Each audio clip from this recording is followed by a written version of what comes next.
vamos a empezar la mesa 2. En esta ocasión tenemos a Karen González Fernández de la Universidad Panamericana.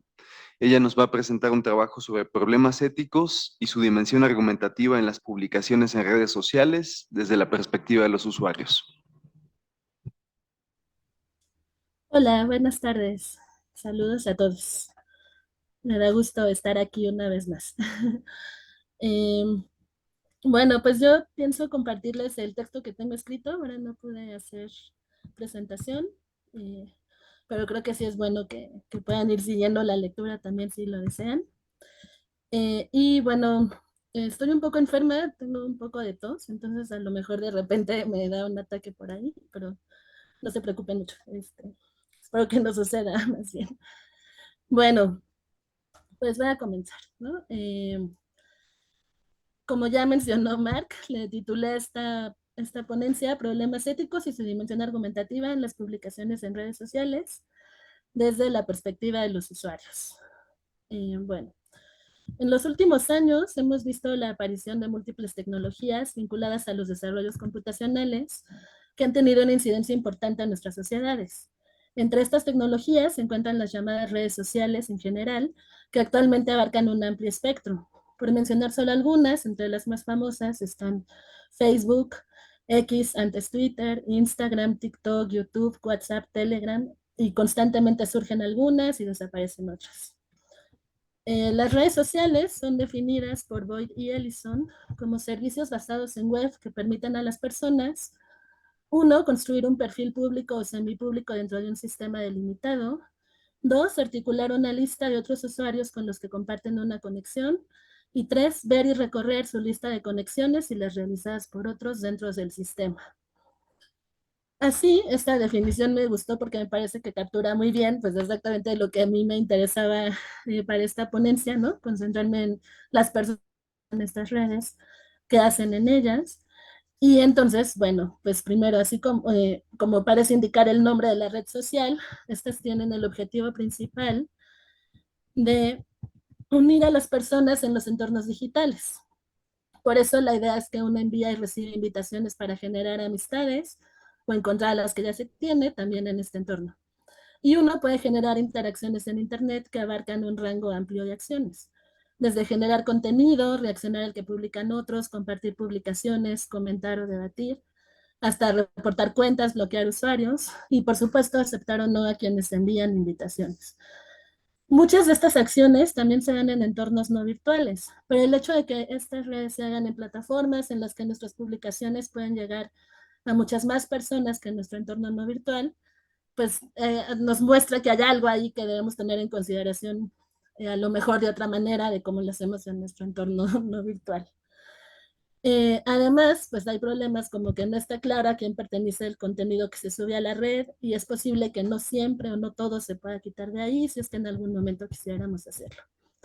Esto implica que si bien en algunos aspectos tanto las problemáticas éticas como argumentativas sean las mismas que en los entornos no virtuales, hay algunas cuestiones importantes a tener en cuenta generadas por el medio virtual que sí son diferentes a nuestras relaciones no virtuales y sobre las que creo que hay que poner más atención y reflexionar más al respecto.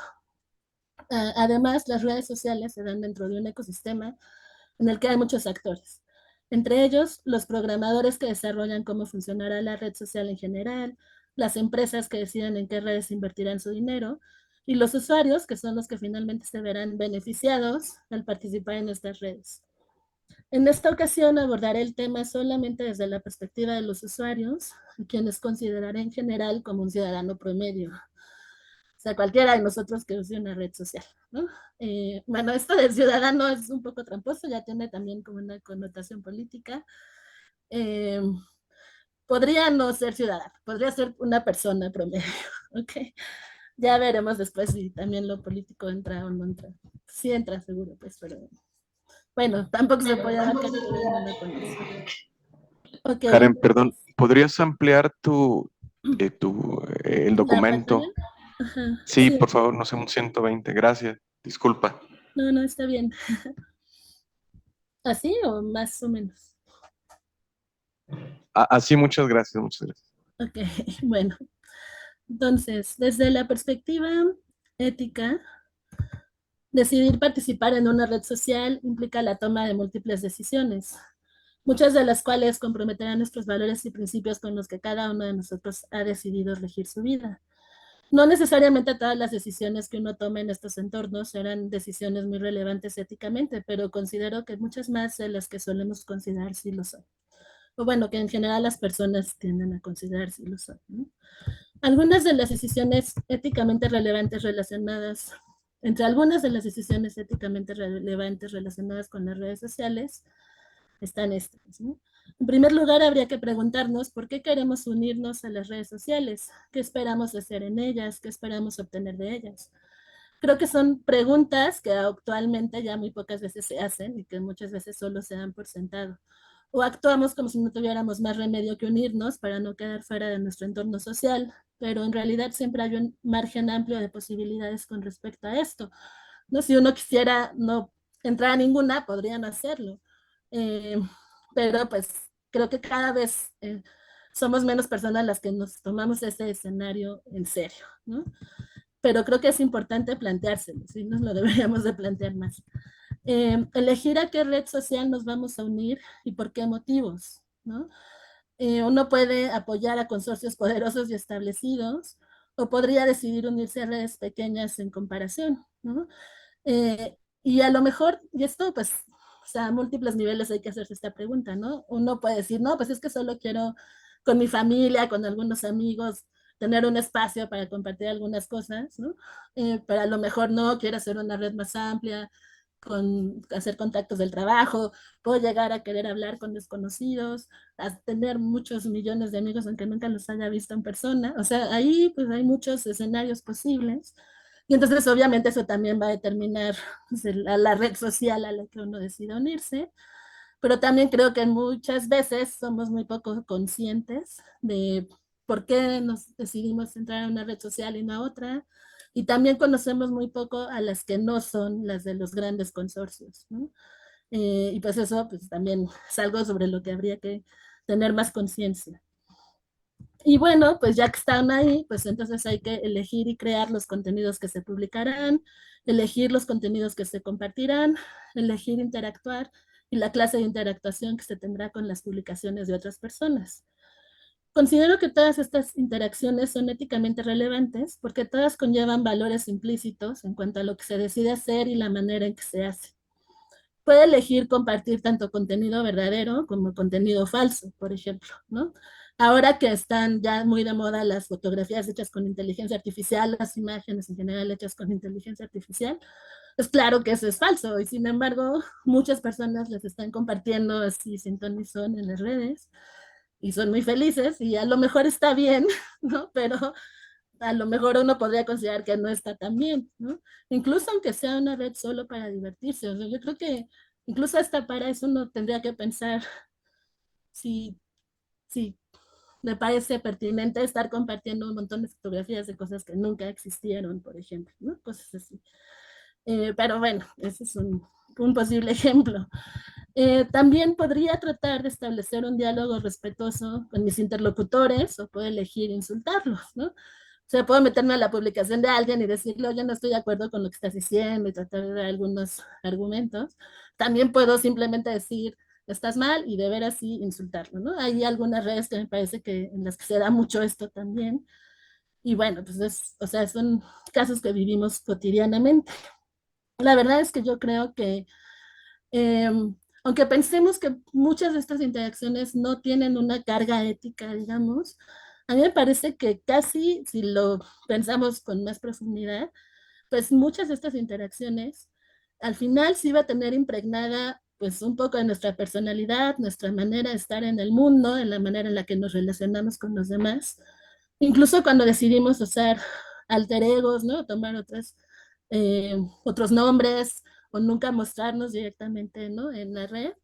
De todos modos, con las acciones que hacemos en ellas, pues estamos dejando implícita una manera de movernos en el mundo que sí tiene implicaciones éticas, ¿no? Entonces, bueno, este es como el planteamiento del tema, como desde el por qué pensé en esto como problemas éticos, Ahora lo quiero aterrizar un poco más como en la parte de la dimensión argumentativa, ¿no? Entonces, y para esto, bueno, me voy a apoyar en la noción de prohairesis, ahorita les explico cómo. Al día de hoy ya se pueden encontrar muchos estudios en donde se discute la importancia que tienen las redes sociales para el desarrollo del debate público y la creación de opinión pública e incluso activismo político. También hay muchas aproximaciones teóricas posibles para hablar de estos temas. Sin embargo, aquí quiero ir un paso más atrás de estas discusiones y centrarme más bien en los procesos de deliberación que las personas realizan o deberían realizar para tomar muchas de las decisiones que mencioné en el apartado anterior, ¿no? O sea, más bien antes de compartir algo, de subir una foto, de darle que me gusta algo, como que estos procesos de deliberación que las personas deberían de hacer para llegar a eso. Para discutir esto, me apoyaré de la noción aristotélica de prohairesis, que es un término relacionado con la deliberación, de acuerdo a la manera en que esta es expuesta por Alejandro Vigo en un artículo que se llama Deliberación y Decisión según Aristóteles. La prohairesis es presentada por Vigo como decisión deliberada y de manera más precisa se refiere a la capacidad de decidir u optar con vistas a objetivos y fines de mediano y largo plazo y en último término también por un cierto modo de vida. Es decir, este término se refiere tal cual a los procesos reflexivos que realizamos para llegar en última instancia a tomar decisiones y actuar en el mundo. Eh, Aquí lo que es interesante creo es que se unen las dos cosas, ¿no? O sea, el tomar la decisión, actuar, pero después de realizar un proceso de reflexión sobre lo que se va a hacer. Algo importante a resaltar también es que la prohairesis es diferente a la mera deliberación, cuyo término griego en Aristóteles es boulesis, porque la prohairesis implica siempre llegar a la acción, incluso cuando los procesos deliberativos que nos mueven a ella pueden ser deficientes o incompletos. En cambio, la deliberación sola podría no llegar a la acción necesariamente. O sea, aquí esto me parece interesante porque al final de cuentas, pues lo que uno hace en las redes sociales sí es, llega a hacer algo, ¿no? Está actuando, no nada más se queda en el nivel de la reflexión. Eh, bueno, Vigo nos dice que podemos distinguir entre dos tipos de prohairesis en la obra aristotélica. La primera remite a las elecciones o decisiones deliberadas particulares que la gente produce en situaciones de acción particulares, en las cuales se trata de alcanzar algún fin particular conectado con un deseo particular a través de medios particulares que deben ser averiguados, escogidos y realizados en el marco de condiciones que plantea dicha situación particular. Bueno, aquí está particular muchísimas veces y es el punto interesante, digamos, de esta primera manera de ver la prohairesis. O sea, son eh, procesos de deliberación para acciones muy pequeñas, ¿no? Muy, muy, muy específicas, ¿no? Si tengo un fin muy concreto que quiero lograr, ¿no? Podríamos pensar, ¿no? En, tengo que hacer unos huevos revueltos. Entonces, es estar el proceso que uno tiene que hacer para pensar, pues tengo que sacar un sartén, tengo que prender la estufa, tengo que poner aceite, tengo que romper el huevo. O sea, ese tipo de cosas son las que están aquí en estos procesos que son muy particulares para fines muy específicos y muy concretos, ¿no? En este caso, el esquema de acción podría resumirse así. En un agente se genera un deseo, entonces mediante procesos cognitivos, el agente realiza una reflexión deliberativa sobre cuál sería la mejor manera de alcanzar el fin generado por el deseo, y una vez que resuelve cuál es esta manera, actúa en consecuencia para lograr el fin buscado. Además, a este tipo de prohairesis le corresponde lo que Vigo llama una deliberación descendente, que sintetizándola mucho se refiere a determinar los pasos precisos y específicos que son necesarios para llevar a cabo ciertas acciones particulares.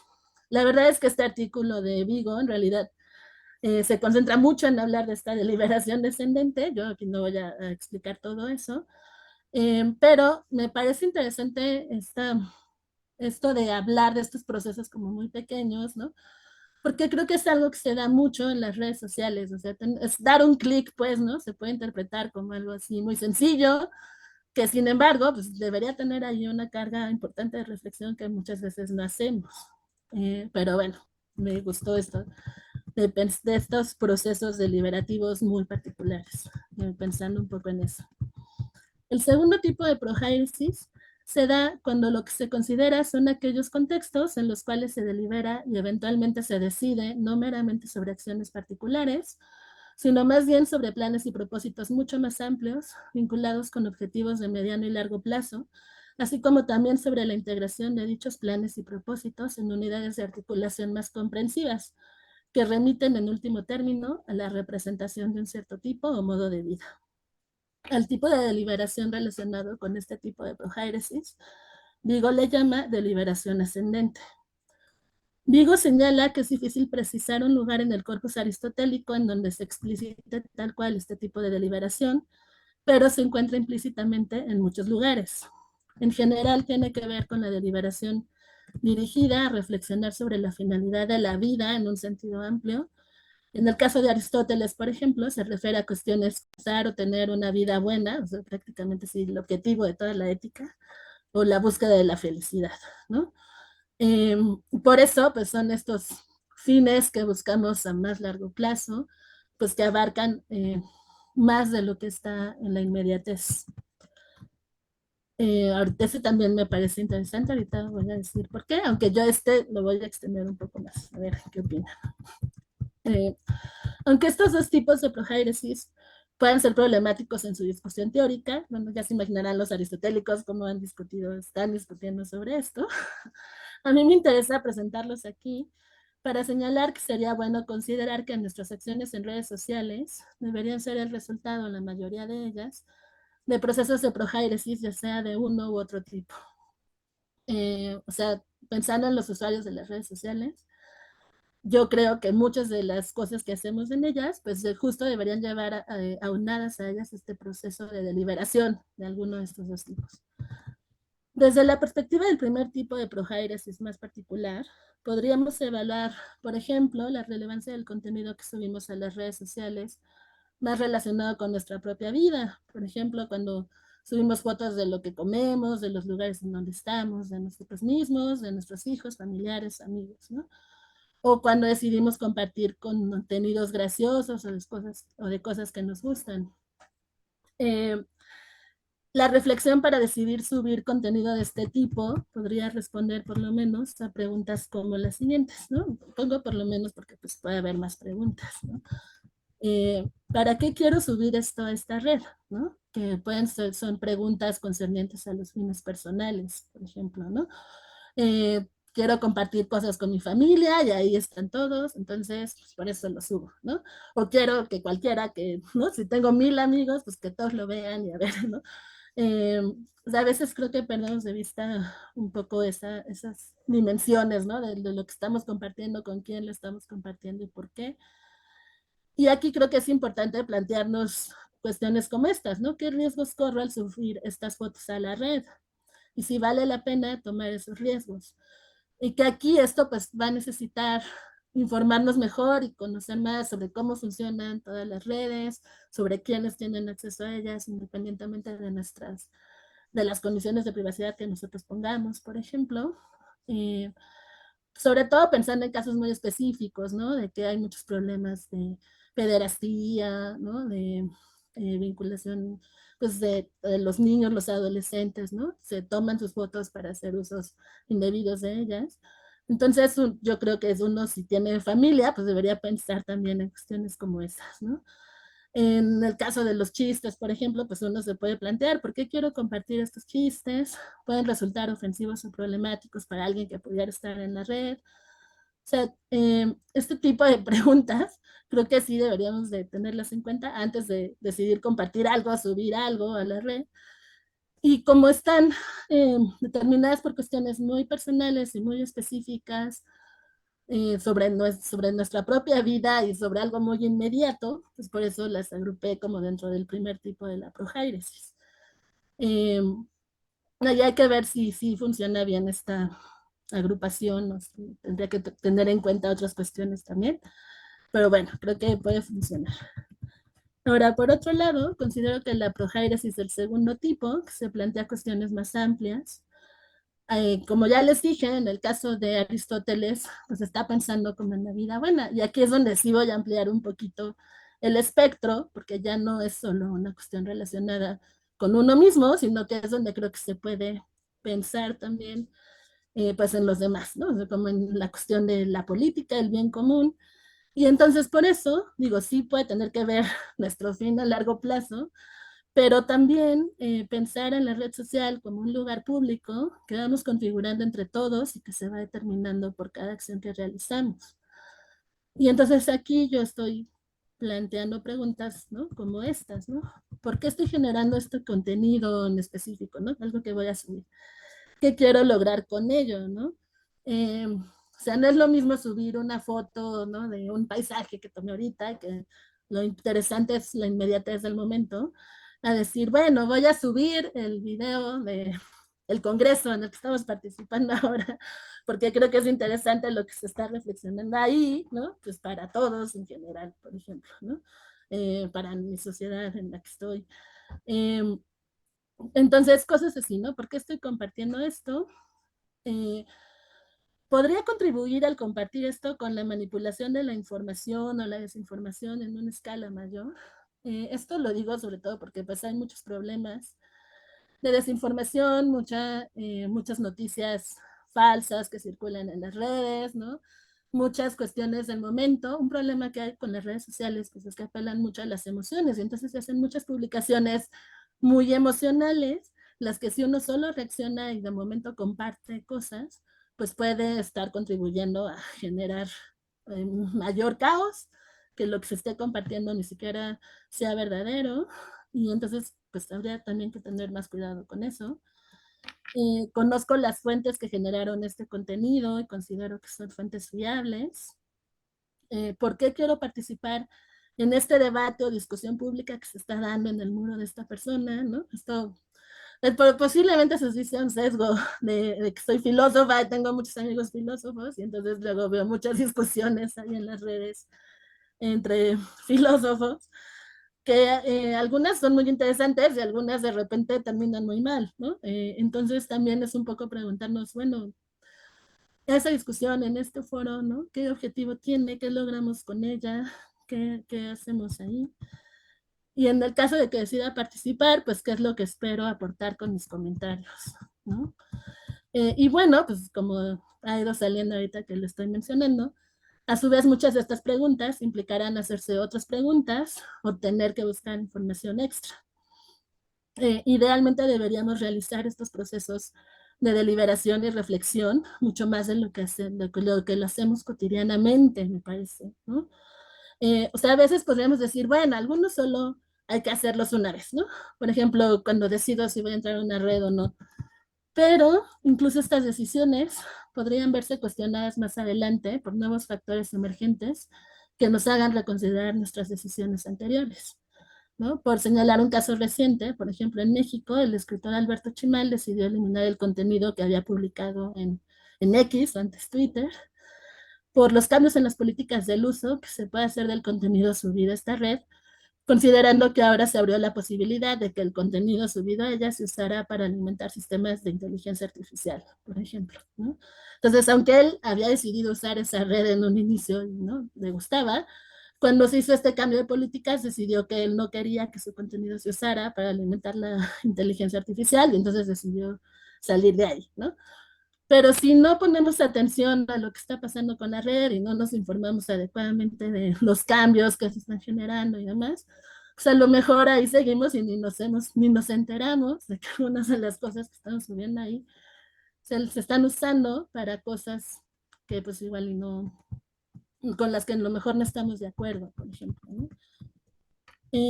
Entonces, pues considerando todo esto, pues hice como una serie de elementos que creo que pues, son interesantes, que deberíamos tener en cuenta al participar en cualquier red social. Entonces, pues son estos que están aquí, ¿no? Ya pensando como en todo el proceso de deliberación que habría que hacer al participar en nuestras redes, pues elementos básicos que habría que tener en cuenta. Digo, obviamente pueden ser muchos más o pueden ser diferentes, pero creo que estos podrían funcionar casi para cualquiera. Entonces, primero, considerar para uno mismo por qué se quiere formar parte de esta red, ¿no? ¿Qué se espera obtener de ella? Después, informarse lo mejor posible sobre la red social a la que se va a ingresar, ¿no? ¿Quién es su dueño? ¿Cómo funciona? ¿Qué políticas de privacidad tiene? Etcétera, ¿no? Eh, Aquí también creo que muchas veces no nos damos cuenta de, pues, de la importancia que tiene quién genera las redes sociales, ¿no? Y que a veces, pues, sobre todo cuando son grandes consorcios, pues puede haber muchos problemas eh, de diferente tipo al decidir formar parte de ella, ¿no? De los cuales muchas veces pues, nadie piensa mucho en ello. Eh, Después, tener en cuenta que las redes sociales permiten compartir en general cualquier contenido y que aunque los desarrolladores ponen ciertas restricciones o bloquean algunos, es muy posible que aparezcan en las redes contenidos falsos, sesgados, discriminatorios, de muchos tipos distintos. Eh, o sea, casi todas las plataformas tienen políticas de contenidos que van a bloquear o contenidos que no van a permitir, etcétera. Pero en realidad se les van muchísimos, ¿no? Antes de que algunos ni siquiera saben o ni siquiera los consideran como problemáticos. Algunos pues se tardan en detectarlos y no los bloquean, etcétera. Entonces, un problema es que si nosotros no llevamos a cabo los procesos de deliberación que ya mencioné antes, pues podríamos contribuir a generar desinformación o sostener posiciones que a lo mejor no sostenemos, simplemente con compartir una publicación o con darle like, ¿no? El famoso darle like a alguna publicación también. Por eso, antes de compartir cualquier contenido o participar en algún debate, creo que sí habría que considerar todo lo dicho anteriormente. Y pues entonces, nada más les dejo una conclusión así muy breve, ¿no? Las redes sociales digitales se han vuelto ya parte de la vida cotidiana de muchas de las personas que usamos Internet. Sin embargo, me parece que todavía hace falta reflexionar con más profundidad sobre la responsabilidad que tenemos los usuarios al usarlas y adquirir conciencia de cómo las vamos configurando entre todos. Por citar un caso muy reciente, Omegle, un chat gratuito que existía desde 2009 y tenía como finalidad poder establecer relaciones con desconocidos, cerró para siempre hace muy pocos días. Su fundador, Leif K. Brooks, escribió una carta indicando las razones del cierre, señalando que básicamente se debió a que su sitio se volvió blanco de diversos ataques de todo tipo y que él se vio rebasado para contenerlos. Es una carta interesante que les recomiendo leer para reflexionar sobre estos temas, por si les interesa. Y bueno, aquí solamente les dejo un fragmento del final. La batalla por Omegle se ha perdido, pero la guerra en contra del Internet continúa.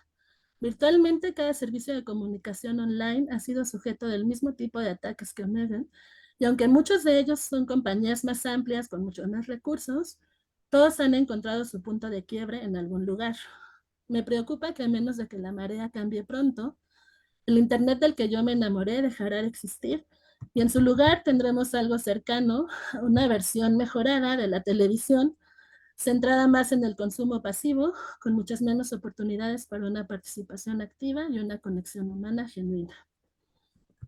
Eh, si bien puede haber ataques coordinados en grande en contra de ciertas redes o sitios, como posiblemente pasó con Omegle y por eso ya la tuvo que cerrar, pues también es cierto que nuestras acciones individuales contribuyen en buena medida a configurar los espacios digitales, la manera en que las personas se relacionan entre ellas y los contenidos que se comparten, ¿no? O sea, no necesitamos estos grandes grupos para que cierta red tome una cara y que todo el mundo se esté peleando en ella o todo el mundo esté compartiendo contenido falso, cosas así. O sea, no tiene que haber una red de conspiración atrás, simplemente la gente va compartiendo esas cosas, ¿no? Y entonces por eso, por cosas como esas, pues me parece muy importante insistir en que todos los usuarios de estas redes debemos reflexionar constantemente sobre nuestra participación en las mismas. Pues muchas gracias por su atención. Muchas gracias, Karen. Vamos a dar espacio para intervenciones. Si quieren hacer algún comentario, alguna pregunta, por favor, indíquenlo.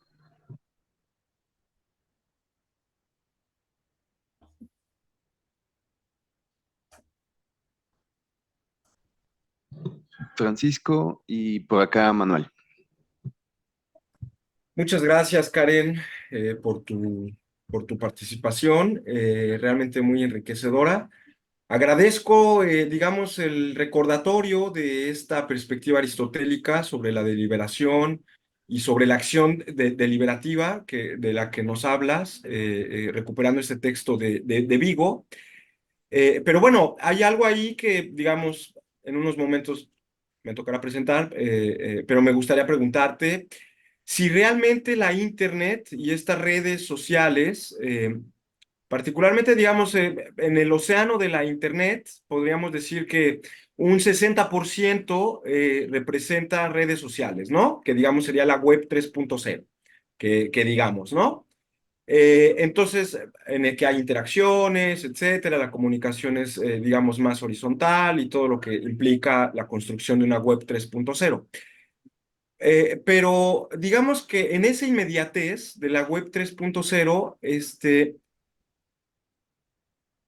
¿es posible realmente, en términos fácticos, o sea, establecer este momento de deliberación?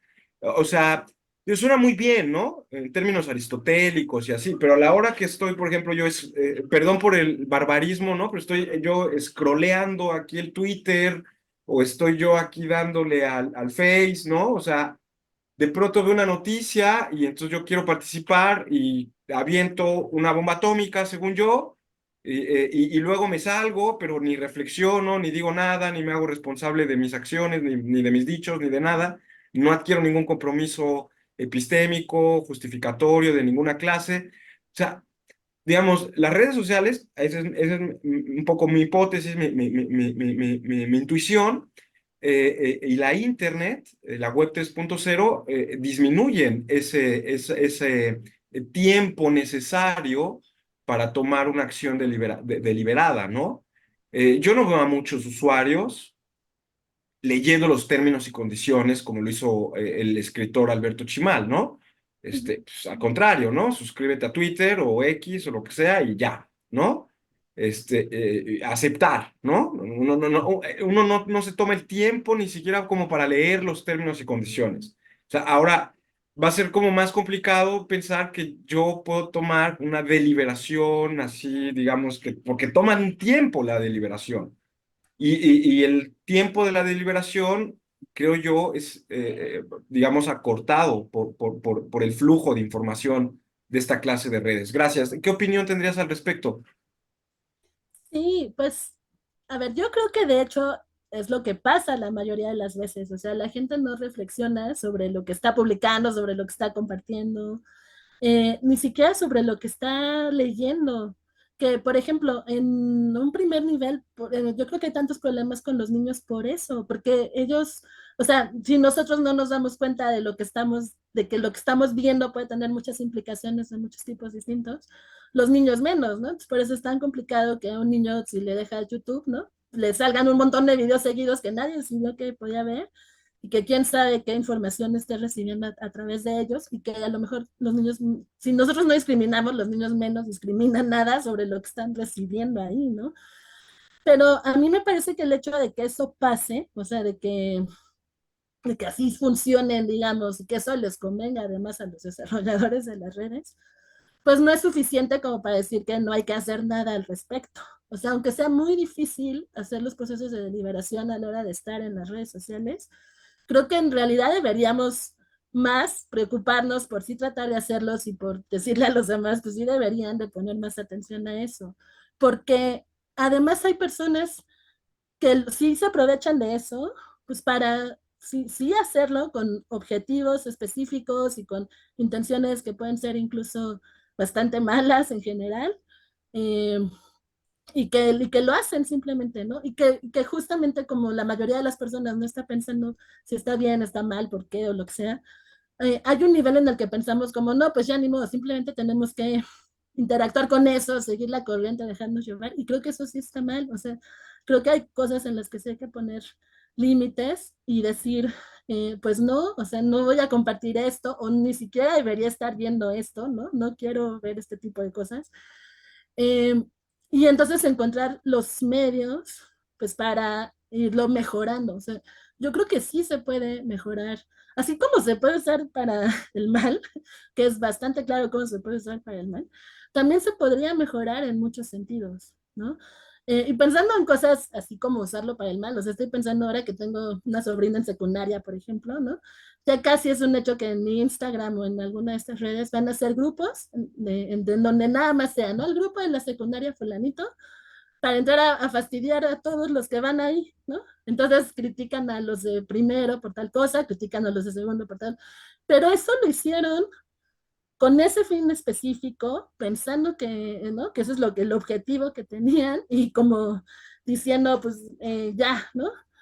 ¿Por qué eso está proliferando? Todas las escuelas saben que van a tener su grupo de eso. O sea, eso es lo que a mí me parece que sí deberíamos de ser mucho más cuidadosos con eso y decir, bueno, así como se usan, específicamente se pueden usar para hacer cosas como esas, pues podemos decidir usarlas de otra manera, ¿no? Podemos decidir mejorar las interrelaciones que establecemos ahí.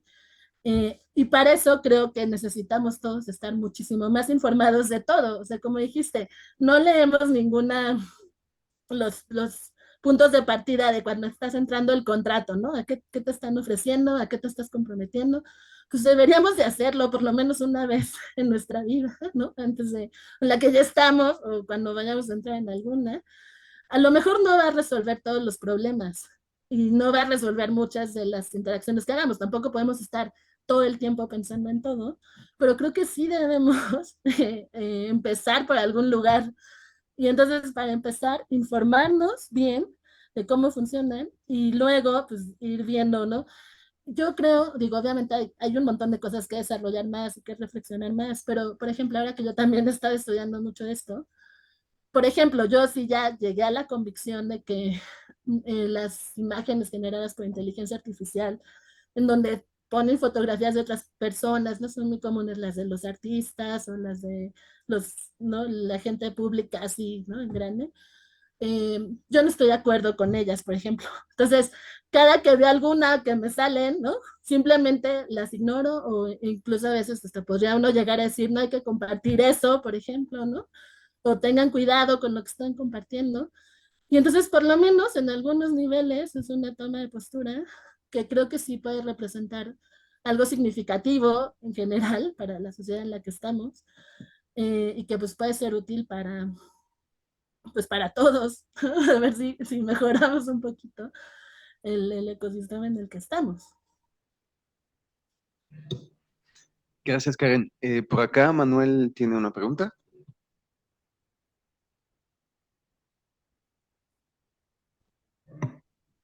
Listo.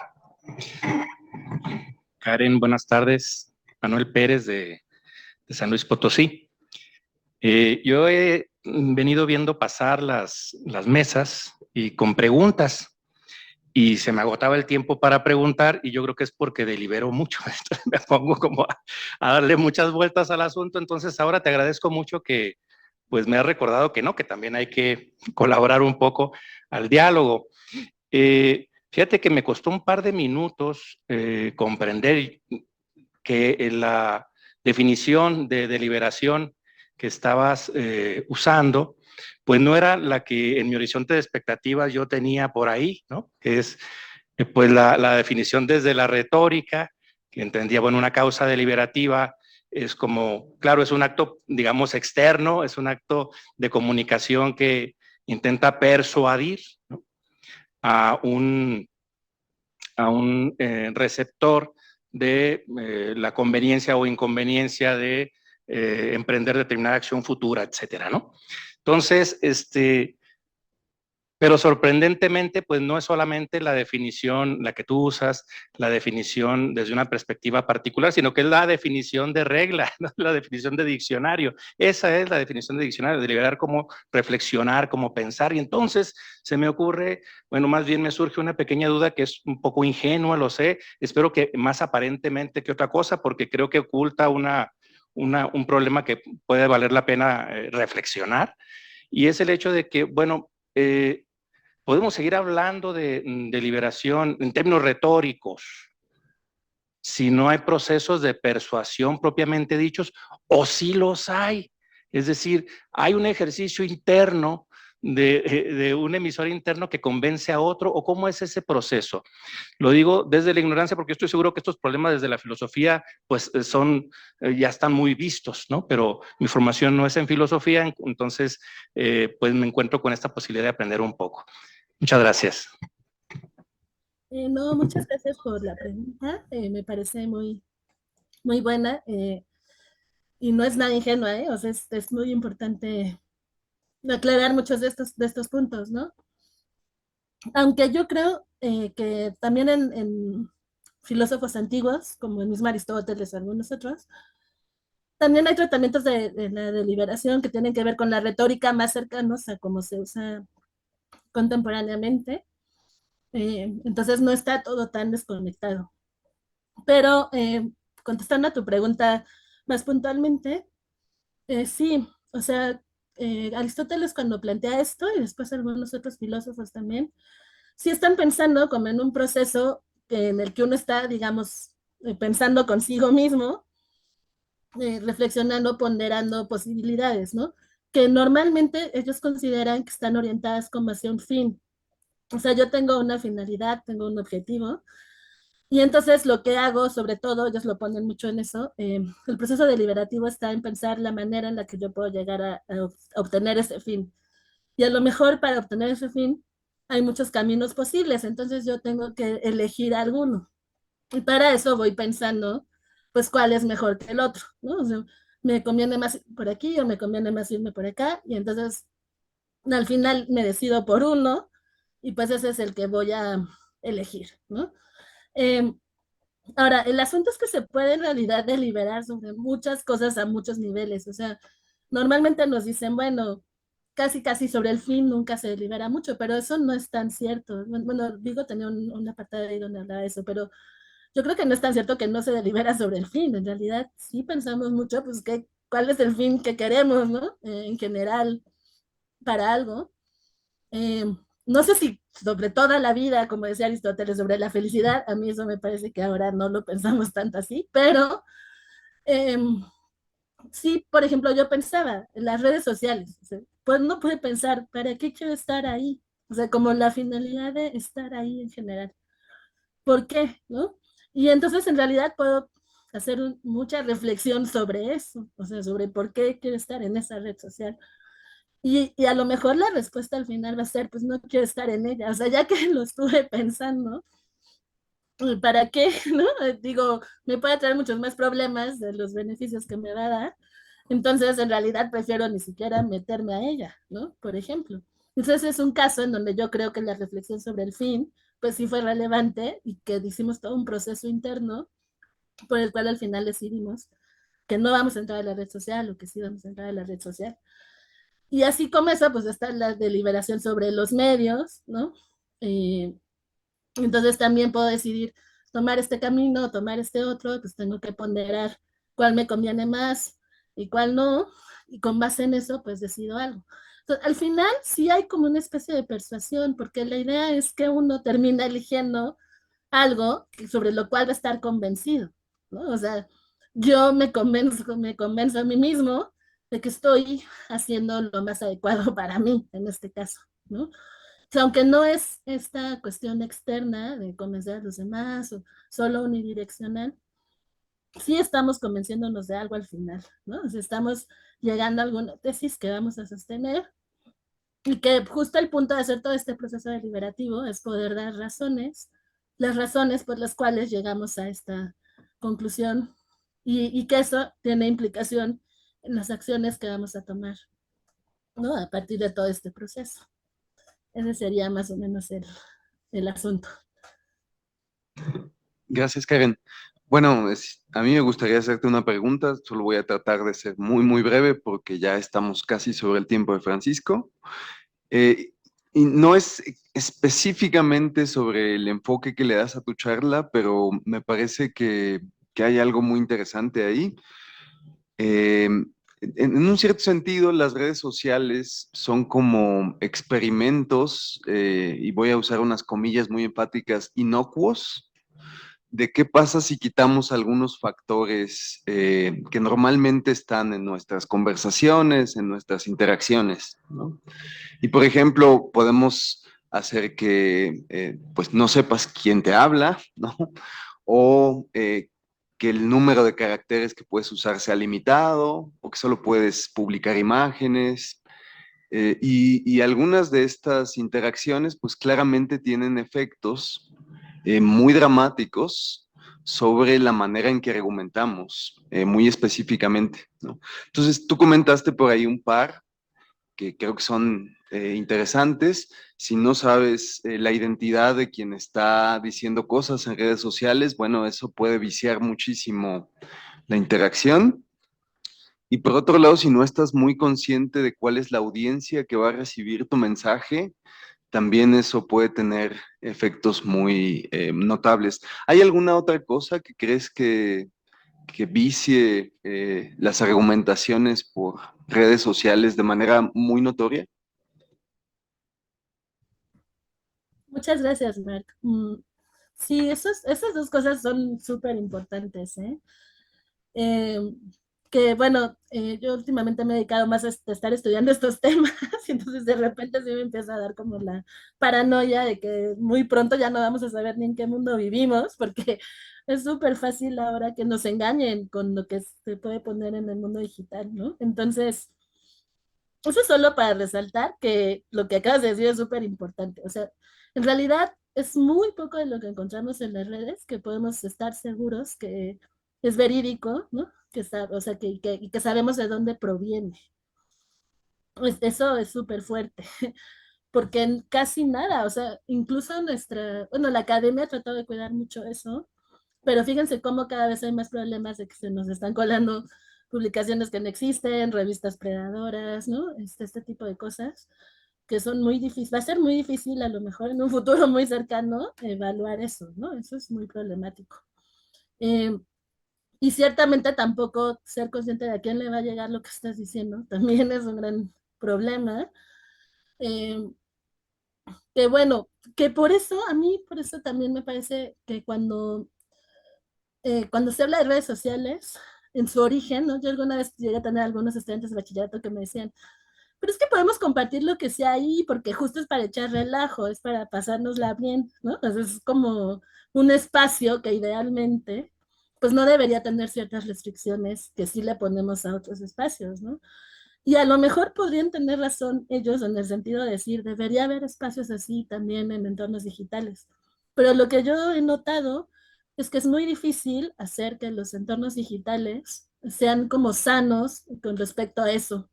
O sea, no, y que en ese sentido me parece que sí deberíamos de ser mucho más responsables con lo que publicamos, aunque sean cosas de recreación o cosas nada más para pasar el rato, ¿no?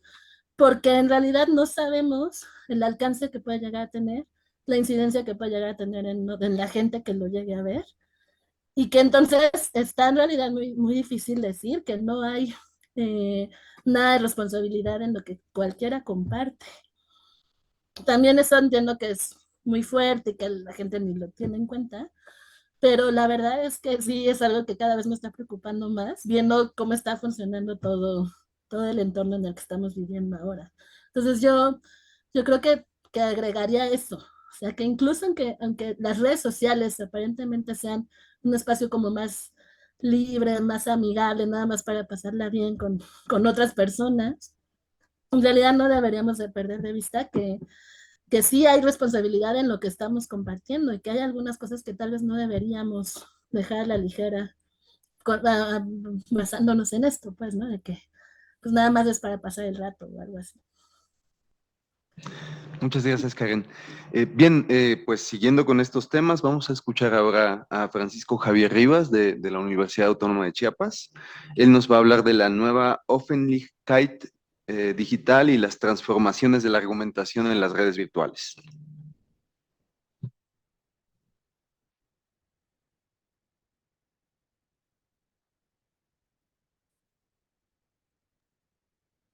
A ver, un momentito.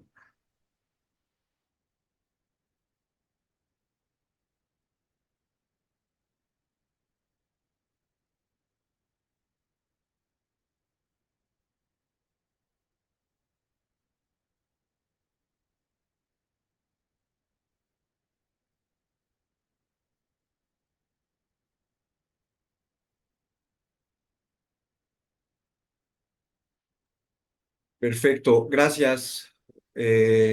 Una disculpa, ahí estaba teniendo algún inconveniente, pero bueno, por favor, me indican si se puede ver bien mi presentación. Sí, sí lo vemos bien. ¿Podrías ampliar la pantalla completa, quizá? A ver, voy a tratar de hacerlo un poco más grande, que digamos. Bueno, trataré de ser breve en mi presentación. Es una cosa que a veces me cuesta trabajo, pero bueno, vamos a tratar de ser sintéticos. Entonces, bueno, he intitulado a esta presentación el nuevo espacio público, Offentlichkeit. Ustedes lo saben, es un término acuñado por Kant para referirse a el espacio público o al uso público de la razón y las transformaciones de la argumentación en las redes virtuales. Y bueno, pues aquí viene un poco el contenido de esta charla. Pretendo ser realmente bastante esquemático. Ya algo de esto se ha presentado en algunos otros lados y bueno, al final es, digamos, queremos que esto se logre articular, ya sea en un capítulo de un libro sobre argumentación o en algún artículo, ¿no? Entonces, bueno, pues por lo pronto vamos a presentar algunos avances, ¿no? Como primer momento tenemos introducción, luego viene una parte, digamos, metodológica en el que voy a tomar la teoría de la acción comunicativa habermasiana como una teoría de la argumentación y también utilizando, digamos, la propia teoría habermasiana recientemente publicada en su pues más reciente libro del 2022, a tratar de hablar de si es cierto que existe una especie de espacio público virtual y bueno, pues las deliberaciones racionales y cómo ha habido una especie de cambio respecto a esto para terminar con una serie de ejemplos y reflexiones finales. Entonces, bueno, comienzo por la introducción. Digamos, me voy a posicionar desde esta perspectiva ya de la UNESCO, pues ya de hace bastante tiempo, en el 2005, se publicó un informe que se llama Hacia las sociedades del conocimiento. Bueno, lo pueden buscar en la red, es de acceso gratuito.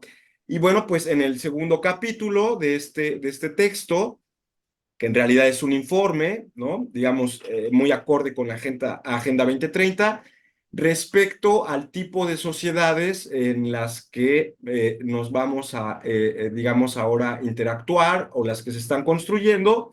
Y digamos que uno de los valores importantes que rescato o de este documento, que es bastante extenso, tiene varias partes importantes, ¿no? Yo me he centrado solamente en el segundo capítulo, que tiene que ver con la construcción, el derecho humano al conocimiento y el acceso libre a la información, que nos permitiría de alguna manera construir esta clase de conocimientos. Y bueno, para eso pues tenemos varias herramientas que digamos, entre ellas la Internet, ¿no? Estos cambios introducidos por la cibernética y por la informática, ¿no? Entonces, bueno, a partir de ahí, digamos, también tengo como trasfondo, ¿no? Esta idea frankfurtiana del diagnóstico de Adorno y Horkheimer respecto a la industria cultural y respecto a la transformación de los medios técnicos de comunicación, digamos, desde una perspectiva un poco pesimista, en el sentido de que estos medios de comunicación, etcétera, o la técnica a través de la cual comunicamos nuestras ideas, deforma el mensaje y al deformar el mensaje, pues lo termina empobreciendo de cierta manera con el fin de volverlo masivo, ¿no? O masificante. Pero también al mismo tiempo me gustaría posicionarme en una visión no tan pesimista como la de Adorno y Horkheimer en estos fragmentos filosóficos, ¿no? La dialéctica del iluminismo, sino también en esta revisión que hace Habermas en los 60s del espacio público o como conteniendo un carácter reilustrado, ¿no? Sabemos que en los 60s Habermas publica este libro que ahora es clásico, ¿no? Historia y revisión de la opinión pública, me parece que es el título en castellano, en el que, bueno, analiza un poco la idea de este espacio público y a diferencia de sus maestros. Parece que tiene una perspectiva un poco más optimista, o al menos se llamará reilustrada, sobre este espacio. Recordemos que la idea del espacio público y la ilustración tenía que ver con la capacidad o digamos el poder que uno tiene de hacer uso público, es decir, someter a escrutinio por parte de otros en nuestros propios razonamientos, nuestras propias opiniones, nuestros propios discursos o prácticas argumentativas, como aquí he aprendido en esta mañana, ¿no? Entonces, bueno, esta teoría de la acción comunicativa será vista, ese es un punto fuerte en el que, bueno, pues me gustaría, incluso todavía siento que me hace falta más contundencia respecto a la cuestión metodológica, tratar de convertirlo en una teoría de la argumentación, dado que el carácter explicativo, digamos el carácter de los tipos ideales, ¿no? De una comunidad ideal de hablantes, se desarrolla según la perspectiva habermasiana en una racionalidad igualitaria, ¿no? Que busca romper esas barreras, ¿no? Entre, digamos, los expertos, el mundo de los especialistas y el mundo de la vida, y al mismo tiempo de que, digamos, esta comunidad ideal de hablantes es, digamos, igualitaria, también juega un carácter emancipatorio. Es decir, que cada uno sea responsable de las propias acciones y de las propias prácticas y dichos que tiene en el espacio público, ¿no? Entonces, bueno, un poco lo que me hace pensar en esto es que el acuerdo es tomado como Habermas como una de estas metas de las acciones comunicativas. También la deliberación es analizada en este texto. Y bueno, pues como lo escuchaba hace un momento por la mañana, podemos definir muy básicamente, digamos, de manera muy simple, eh, pero no por simple simplista, sino muy simple, a la argumentación como el hecho de dar y pedir razones, ¿no? La práctica de dar y pedir razones. Y bueno, según Habermas, este juego de dar y pedir razones nos compromete con nuestros actos ilocucionarios, es decir, aquellas expresiones a través de la cual nosotros pretendemos comunicar alguna idea, alguna emoción, alguna, digamos, teoría o alguna perspectiva, ¿no? Entonces, bueno, ¿qué es lo que descubre Habermas, ¿no? En este texto de los 60 que aquí pongo, ¿no?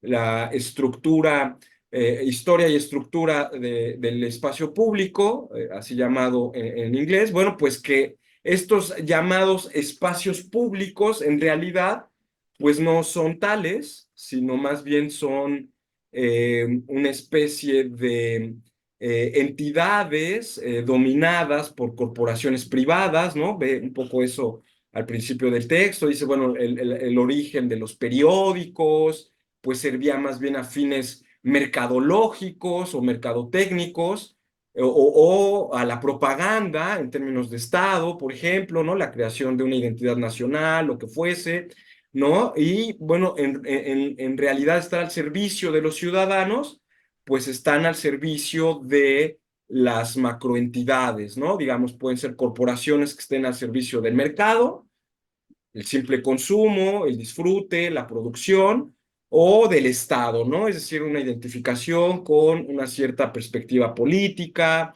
o un uso propagandístico de estos medios de comunicación, ¿no? Y bueno, pues aquí me quedo un poco con esa idea de que los espacios públicos, ya desde los 60 Habermas los ve como dominados, ¿no? Es decir, no son tan públicos, ¿no? Sino que son en realidad empresas privadas.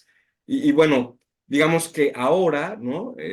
Lo peor de todo es que no sabemos ni siquiera quién las controla, ¿no? Antes por lo menos la dominación, pues tú sabías quién era el que te dominaba, pero ahora pues en el anonimato de la Internet, en las corporaciones, cómo se estructuran los organismos financieros, etcétera, pues uno no sabe ni siquiera a quién estás vendiendo tú tus datos, ni tu información, ni nada, ¿no? Entonces ahora pues ni siquiera vemos la cara de aquella entidad o aquella, digamos, interés hacia el cual se nos está dirigiendo en el espacio público, ¿no?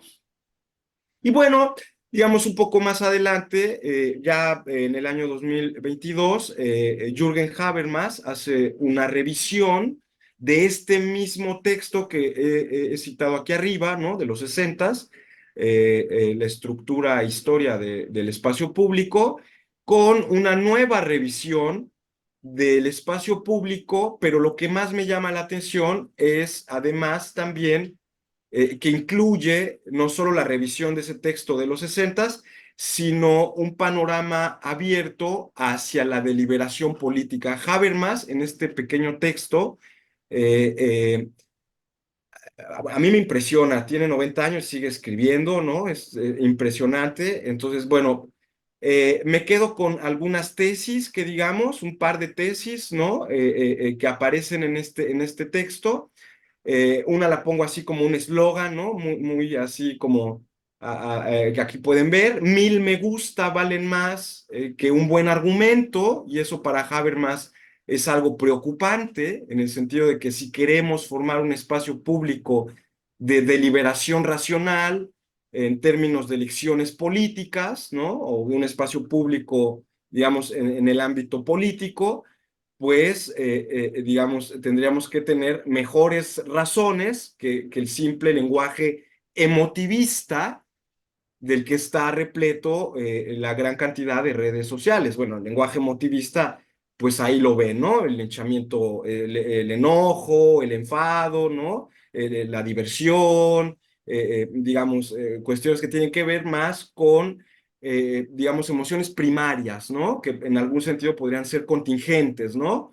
Y a partir de esas, el problema no es que las propias emociones sean irracionales, sino que lo irracional, para Habermas en este caso, sería tomar decisiones a partir de esta contingencia de las emociones, ¿no? Porque, bueno, hoy me indigno por una cosa que sucedió en tal cosa que me enteré, pero mañana, pues ya no me interesa y ya no me importa, ¿no? Entonces, bueno, pues ya ahí no hay un compromiso argumentativo, que digamos, ¿no? Entonces, la primera de las tesis es que existe un cambio estructural en la comunicación. Eso tenemos que tenerlo claro, ¿no? Yo creo que todo el mundo lo ve, los periódicos ahora ya, bueno, de por sí antes nadie los leía, ahora menos, ¿no? La gente ahora se informa a través de la internet, mis estudiantes incluso, pues son nativos digitales, se les llama así ahora, y entonces están todo el día aquí, consumiendo, ¿no? Esta clase de contenidos. Y la aparición de estos espacios de comunicación, pues entraña un tratamiento distinto en una especie de ética del discurso cibernético y también una propuesta de teoría de la acción comunicativa, digamos, en las redes sociales, ¿no? Es decir, entendiendo esta última como una teoría de la deliberación racional, ¿no? Y me gustaría pensar aquí, en este sentido, que esta deliberación es el medio más eficaz, pero también el más pacífico que tenemos para la resolución de conflictos y para la toma de decisiones, ¿no? Entonces, bueno, esa es una perspectiva ahí que me gustaría mantener. Y también otra que ya he señalado en algún otro momento es que a mayor, vamos a poner el término viralización, pero bueno, pensemos que es más bien el término masificación de los contenidos que se comparten en la red o que hacemos llegar a nuestros contactos, etcétera. Menor es la calidad de las razones aducidas. Es decir, parece que existe una reducción semiótica expresiva del lenguaje, ¿no? Si ustedes ven el Facebook o las redes sociales, bueno, pues es un poco triste darnos cuenta que a veces parece ser que los egresados de humanidades van a ser los únicos que pues sean capaces de escribir como adultos, ¿no? En realidad, porque pues no falta quien me ponga un XD o quien me ponga un GPI o quien me ponga una carita, ¿no? Entonces, en lugar de darme pues una argumentación, digamos, de una forma un poco más clásica, por llamarlo de alguna manera, más discursiva, ¿no? Menos, digamos, o a lo mejor, bueno, eso también podría ser a consideración, porque por ahí tomé una nota. También es importante que, digamos, consideremos que puede ser también una ventaja esta simplificación de los mensajes, ¿no? Yo no lo tomo tanto como una ventaja, para mí representa una reducción expresiva del lenguaje, lo que limita nuestros actos y locucionarios, y bueno, pues cada vez nos compromete menos con, digamos, ciertas perspectivas, ¿no? Bueno, como lo escuchaban hace un rato, pues le puse me divierte porque pues es inocuo, ¿no? Es inofensivo, entonces, bueno, pues la gente ahora quiere aprender filosofía en lugar de leyendo libros, pues poniendo memes, ¿no? Y entonces yo, pues no puedo explicar la crítica de la razón pura o las antinomias de la razón o etcétera, con una imagen y dos líneas, ¿no? Pero bueno, ahora estamos así, ¿no? Resulta que ahora esa es la puerta de entrada para la filosofía, ¿no? Entonces, tenemos que poner primero el meme y ya luego le avientas el libro de 500 páginas y a ver si lo entiendes tú y a ver si lo entiende el otro, ¿no? Y a ver qué podemos hacer ahí.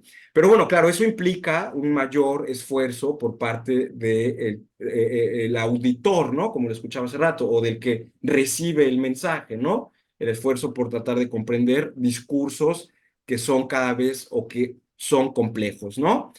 Y bueno, un ejemplo, digamos, del cambio, y yo aquí pongo entre paréntesis irracionalista, porque para mí me parece que se pierde ese juego de dar y pedir razones, ¿no? En la estructura deliberativa, es inducido por el lenguaje emotivista que impregna todos los ecosistemas virtuales, ¿no? Y como ejemplo pongo este caso del populismo punitivo, a que podríamos, digamos, definir como la exacerbación de la digamos, a través del uso de los medios masivos de comunicación, del linchamiento mediático y de lo que, bueno, ahora hasta le llaman funas, ¿no? Yo apenas me acabo de enterar bueno, te exhiben en la internet y ya te ponen ahí tu foto y entonces te ponen agresor y sin que tú puedas dar una razón a favor o en contra o tal, ya la propia imagen al mismo tiempo, y entonces se habla en nombre de una especie de comunidad y lo que se pide es un castigo, ¿no? Que se castigue al abusador, ¿no? Porque entonces todo mundo lo va a señalar y entonces se crean hordas, ¿no? Sucede muy común en Twitter o en el Facebook, ¿no? De que de pronto ponen la foto de una persona, ¿no? Y se crea toda una especie hasta como de criminología mediática, en el que, bueno, pues ya tiene ciertas características el agresor, miren la cara de loco que tiene, no sé qué, ¿no? Y entonces, pues la persona, digamos, que está siendo linchada masivamente no tiene derecho o no tiene digamos, la capacidad de enfrentar pues 1500 bots o 1500 respuestas de odio contra uno mismo porque, bueno, pues, no sé, cometió algún error o dijo algo que pues no estaba, digamos, de acuerdo a la opinión dominante o la propia red social te censura, ¿no? Etcétera. Entonces, bueno, pues ahí podemos caer en este cambio, ¿no? De tomarlo, digamos, de manera punitivista, ¿no? Esta clase de populismo, ¿no? Que se castigue al que, ¿no? Al que comete alguna falta, ¿no? Y bueno, también algunas otras preocupaciones es que efectivamente puede existir una redirección interesada de decisiones. Todos conocen el caso de Cambridge Analytica, no hace falta abordar mucho en esto. Y bueno, sabemos también que, por ejemplo, la red social Twitter o bueno, X, pues están a favor de ciertos intereses, igual que ciertos periódicos están a favor de ciertos intereses. Si uno lee, por ejemplo, La Jornada, yo soy de México, entonces lees La Jornada, pues tú sabes que ahí vas a escuchar pues, cosas a favor de Andrés Manuel, pero si tú lees, no sé, El Norte o Reforma, pues vas a encontrar, digamos, otros intereses que se ven ahí, etcétera, ¿no? Y entonces a veces el público, pues como simple consumidor, no puede tomar decisiones si no se guía, ¿no? Bajo una cierta pauta de lo que consume o de lo que lee o de lo que le es, digamos, de cierta manera dado, lo que puede dar un sesgo a nuestras decisiones, ¿no? Y bueno, además también se crean nuevas desigualdades digitales porque digamos que el acceso a la información, al ser tan rápido, al ser tan veloz, al ser tan, digamos, no me gusta usar mucho ese término, pero tan descartable, ¿no? De usar y tirar, ¿no? Bueno, quien no tiene acceso a estos niveles, yo lo digo porque vivo en Chiapas, entonces aquí en Chiapas tenemos una cobertura de la Internet del 30% en todo el territorio. Entonces, pues quienes no pueden acceder a estos espacios, pues ni modo, ya no existen, ¿no? Desaparecieron. Y bueno, como lo decía hace un rato, pues también se corre el riesgo de ser censurado por opiniones o argumentos contrarios o opuestos a la corriente dominante, ¿no? Al punto de vista, digamos, que tenga la empresa, que tenga la red social, puede ser una del gobierno, puede ser alguna de una corporación privada, no importa, pero bueno, eso ha sucedido, ¿no? Y bueno, en ese sentido, me gustaría ya también ir hacia ciertas reflexiones finales, ¿no? Para dar un poco más espacio, a ver si se puede, a la interacción, que me han llamado mucho la atención, estas reflexiones, sobre todo en el ámbito deliberativo de las elecciones políticas que se toman, ¿no? O sea, por ejemplo, la semana pasada, bueno, en México fue una noticia, pero creo que también internacionalmente, porque este señor, no voy a decir su nombre, porque bueno, pues este señor, aquí ustedes pueden verlo, fue expresidente de México, realmente un verdadero payaso, se expresa en la red social X, ¿no? Pero bueno, de pronto lo censuran, ¿no? Porque bueno, pues ustedes saben que ese tipo pues es bastante atroz, ¿no? Digamos, la forma en la que se expresaba en la red social pues era muy grosera, ¿no? Muy vulgar, violento y le tuvieron que cerrar su cuenta, desapareció su cuenta. Me enteré la semana pasada que desaparecieron su cuenta porque insultó a la esposa del gobernante del estado mexicano de Nuevo León. La insultó diciéndole que era pues algo así como una especie de escort o dama de compañía con las implicaciones sexuales que eso tiene, ¿no? Entonces, le censuraron su cuenta, ya lo bloquearon y tal y todo, y bueno, pues ya ahora pues Twitter o X ya no va a ser tan divertido porque pues ya nos quitaron al payaso, ¿no? Pues ya ahora de quién nos vamos a burlar, ¿no? Bueno, en fin. Entonces, pero digamos que ahí, si realmente estamos hablando de un espacio público, pues aunque el señor sea realmente un cavernícola, pues tiene derecho a opinar, ¿no? Entonces, bueno, ¿quién, como decía por ahí este señor que en las mañanas anuncia sus campañas de gobierno, pues quiénes son los dueños de Twitter como para decir qué se tiene que decir y qué no, ¿verdad? O sea, ¿quiénes los hacen a ellos los dueños de la libertad de expresión? ¿No? Bueno, pues el mercado, ¿no? El mercado y sus intereses corporativos, por ejemplo, ¿no?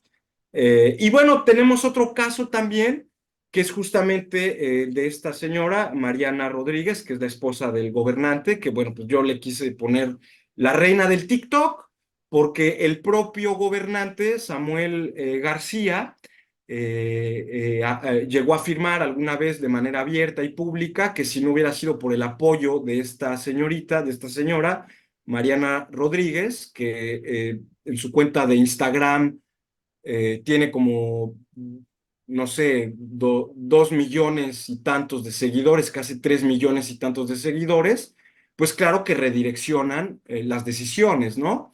Tanto a nivel comercial, ¿no? Porque bueno, hay un efecto, incluso así se llama, el efecto Mariana, ¿no?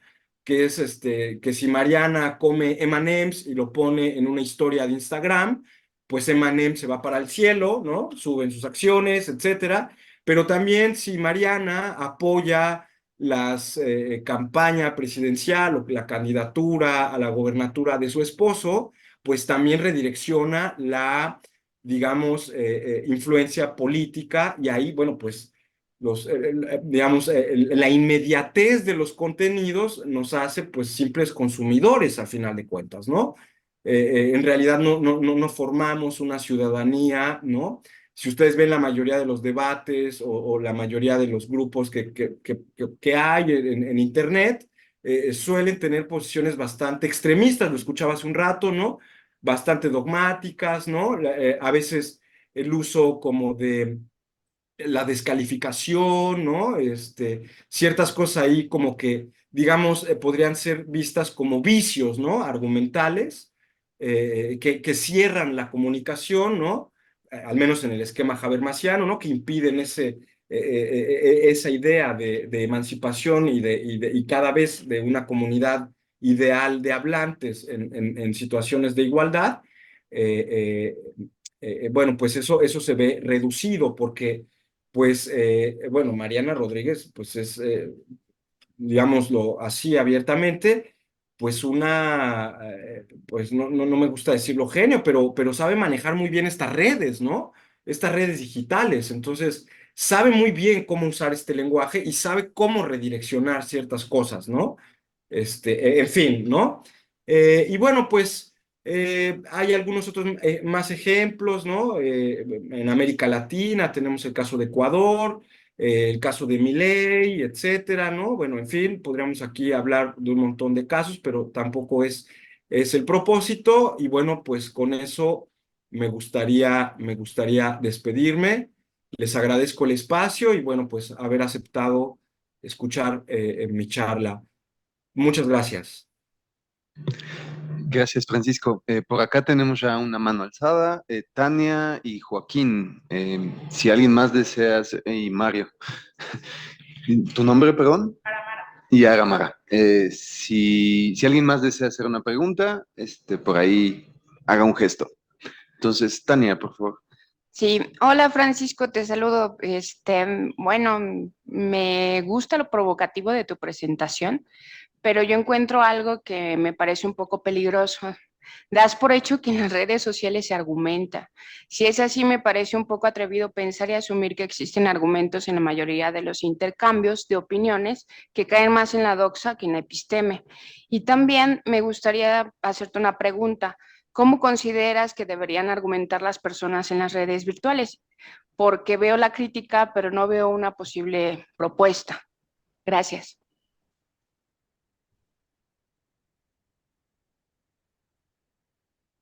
No sé si respondo una por una o espero a...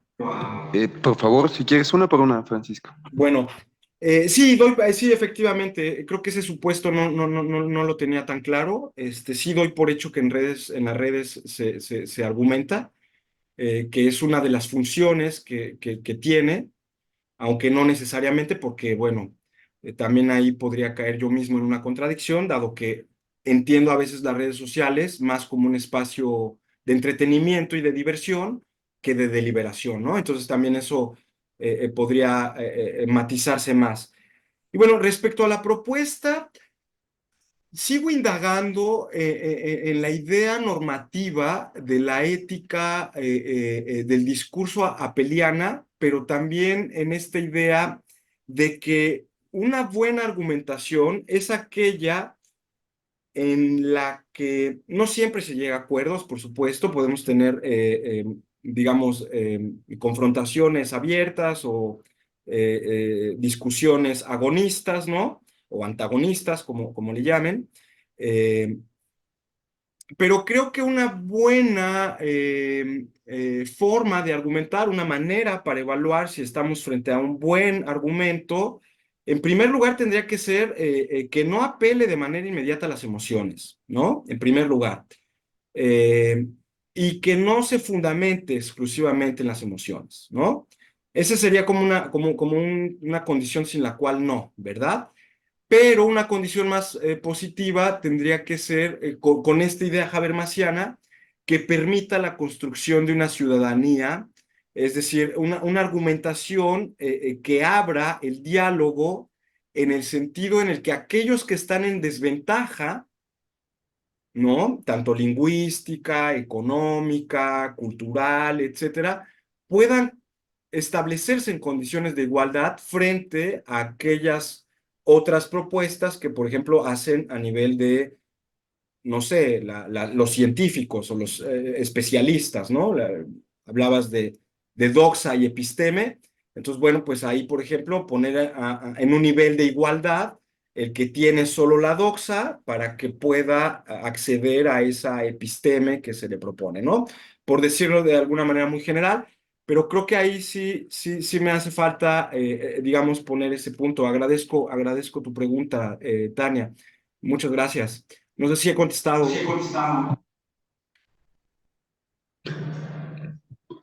Sí, gracias. De hecho, creo que ahí hay un estudio de José Ángel Gascón que más que argumentaciones ve falacias y se dedican solamente a la red de X. Entonces, me llama mucho la atención que tú veas la contraparte. Entonces, igual y en algún otro espacio discutimos. Gracias. Gracias. Ahora, Joaquín, por favor. ¿Sí se escucha? Sí. Bueno. Bueno, en primer lugar, felicitarte, me gustó la presentación. Sobre todo, celebro que se reconozca a Habermas como uno de los fundadores de los estudios contemporáneos de teoría de la argumentación. Mi pregunta es sobre el libro más reciente de 2022 que mencionas, porque, bueno, como sabes, la pragmadialéctica pretende ser una operacionalización de la teoría de la acción comunicativa, del espacio público, con, bueno, todas las herramientas del modelo de la discusión crítica, sus 4 etapas, el decálogo y, bueno, los diagramas de una sinopsis analítica, etcétera. Y, bueno, una pregunta es si Habermas hace referencia a eso, porque es un programa de investigación muy ambicioso desde los 80 de la escuela holandesa y que ha cambiado. Por ejemplo, en la pragmadialéctica extendida introduce la dimensión retórica y trata de capturar fenómenos como los que aludes, con los llamados descarrilamientos argumentativos, perfiles dialécticos, etcétera. Entonces, mi pregunta es si el filósofo vio que los teóricos de la argumentación pretenden o pretendieron operacionalizar todos sus acertos teóricos y si hace una evaluación crítica sobre eso. Gracias. Bueno, realmente no lo sabía, no sabía esto de la pragmadialéctica como, digamos, una recuperación de esta visión habermasiana. Te agradezco ese comentario porque realmente no lo sabía y lo voy a pensar un poco más. Aunque Habermas, sobre todo en la teoría de la acción comunicativa, tiene una discusión específicamente con Luhmann y con Max Weber, ¿no? Con estos teóricos de la racionalización social, etcétera. Al final de cuentas, sí conoce la teoría de la argumentación, ¿no? Que digamos, ¿no? Entonces hace referencia, tal vez no él directamente en esta obra, ¿no? En una nueva estructura e historia de la opinión pública y la política deliberativa. En este texto en específico no los trata tan así, pero sí que en su facticidad y validez, por ejemplo, aparecen justamente algunos de los teóricos de la argumentación clásicos. No sé si a Grossendorf lo podríamos incluir en este saco, en esta clasificación de pragmadialécticos, ¿no? Pero sí, es obvio que también tiene una discusión con Franz Van Emeren, por ejemplo, ¿no? En facticidad validez, pero no es un tema que a Habermas le preocupe tanto. Digamos, la discusión que él está teniendo en realidad o los interlocutores que tiene son más bien tanto en el libro de los 60 como la preocupación de los 80, 90 y ahora en los 2000, en los 2020, más bien es con el mundo angloparlante, con la filosofía del lenguaje analítico, ¿no? Es decir, la teoría de los actos de habla, que es la que más va a recuperar, ¿no? De John Searle, me parece, ¿no? Y John Logan Austin, ¿no? Entonces, bueno, pues ahí estará más bien pensándolo dentro de ese esquema que dentro de una perspectiva más pragmadialéctica. Entonces, Agradezco tu comentario y no, puntualmente no trata específicamente estos casos sobre la teoría de la argumentación. Creo que él está más preocupado por la noción de deliberación política que por una teoría en sí mismo de la argumentación, ¿no? En todo caso, podríamos pensar en una especie de ética, ¿no? Esa sería mi propuesta, una especie de ética de la argumentación cibernética, por llamarlo de alguna manera. No sé si he contestado. Me- Gracias. Mario tiene una pregunta. Ah, perdón, Agamara. Adelante. Hola, Francisco. Tuve la oportunidad de escucharte en Guanajuato, estuvimos en el mismo simposio de teoría de la argumentación. Te doy este contexto para que entiendas el porqué de mi pregunta. No sé si me recuerdas, pero tuve la ponencia de la cultura de la opinión y argumentación. Y mi pregunta es respecto a la afirmación que hiciste sobre que Vicente Fox al final tenía el derecho de dar su opinión a lo que comentabas de Mariana Rodríguez y el comentario de Dama de Compañía. Entonces, mi pregunta es, ¿por qué tú dices que al final sí tiene el derecho Vicente Fox? Porque si recuerdas un poquito de mi ponencia en Guanajuato, creo que diría más que es un discurso de odio o un comentario despectivo disfrazada de una opinión. Entonces, me gustaría que me aclararas esa parte, por favor. Sí, cómo no. Sí, el caso de Vicente Fox me parece controvertido. Bueno, ya dije su nombre. Me prometí a mí mismo no decirlo, pero bueno, ya lo dije, ¿no? De este señor, eh, es que uno tiene que hacerse responsable de lo que dice. Esa es una de las ideas fundamentales de la teoría de la acción comunicativa. Y bueno, o sea, no se vale simplemente lanzar la piedra y esconder la mano. No sé si me explico, ¿no? Entonces, si tú vas a decir un discurso de odio, tienes que hacerte responsable de ese discurso de odio, ¿no? En todo caso, el señor estaría cayendo en una especie de, vamos a llamarlo así, contradicción performativa, porque pide que le callen o que le cancelen el uso de la voz a cierta persona utilizando un espacio público. No sé si me explico, ¿no? Eso es algo que sucedió con el nacionalsocialismo. El nacionalsocialismo se aprovechaba de los periódicos, de la radio, de los medios masivos de comunicación para decir que había ciertas personas que no podían hablar, que no tenían derecho a hablar. Bueno, ¿y quién decide eso? ¿Quién decide sobre quién sí tiene derecho a hablar y quién no tiene derecho a hablar? Tu nivel cognitivo, tu nivel epistémico, tu ética o quién, o una empresa o quién. Entonces ahí, bueno, es un caso controvertido, sí, claro que recuerdo ese asunto porque, bueno, disfrazado bajo una opinión, pero nosotros que sabemos que no es solo una opinión, o sea, esa opinión acarrea compromisos, ¿no?